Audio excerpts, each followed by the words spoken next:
Masha Birhanu Jula ayaa waxa uu sheegay in iska badda mantiqada kale in Soomaaliya ay Itoobiya ku leedahay taageero iyo saaxiibo weyn. Waxa uu sheegay Field Masha Birhanu Jula maruu ka hadlayay iskaashiga u dhaxeeya wadamada geeskan Afrika ee ka dhanka wadanka Itoobiya in aanu jirin wadan amaba awood hareereysay Itoobiya amaba awood u leh inay hareereyso oo ay dhibaato gaarsiiso.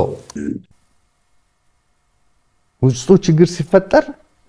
dhibaato gudaha markay ka jirto dad badan oo waxa jira walaacaya ama wadaqaqay abuuraya dhibaatada gudaha wadanka ka jirta ma aha mid fursad siinaysa cid dibadda ka dhawaaqaysa arinta gudaha wadanku waa mid aad u fiican gudahana waan hagaajinaynaa oo sixitaan ma ku wadnaa cidna hareereysay ma jirto cidna hareereyn karta oo awood u leh ma jirto Field Marshal Birhanu Jula ayaa waxa uu sheegay in ciidamada nabadgelyada u jooga wadanka Soomaaliya in ka badan ay yihiin ciidamada ka soo jeeda wadanka Itoobiya waxa uu su'aal galiyay oo yidhi Soomaaliya markay dhibaataysneed Masarta hadda soo istaagtay halkay ku maqnayd 30 sano Soomaaliya ka jirtay dhibaatadu taasoo ka hadlayay gaashaan booraysiga wadanka geeska Afrika ka socda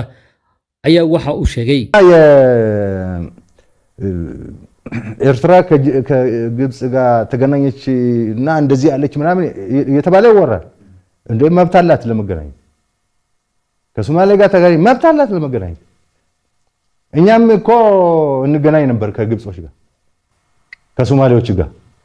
የሚገናኙበት ሰዓት ነው የሚገናኙበት ጊዜ ወቅቱ አሁን ከተፈጠረው ነገር ጋር ተያይዞ ሰው ነው በወቅት እኮ የሆነ ነገር waxa laga sheekeynayaa in Masar iyo Eritrea ay wada kulmeen oo ay rama ka wada hadleen inay wada hadlaan oo ay xiriir yeeshaan xaq ba u leeyihiin Soomaaliya la xiriirna xaq ba u leeyihiin Soomaaliya wada xiriiraan annagu ba xiriir wala sameeyno oo nasarkeynay Soomaaliya iyo Masar labada wariyaha marka waxa weydiinaya waqtigan xilliga uu ku soo beegmay iskaashiga u dhaxeeya Eritrea Soomaaliya iyo Masar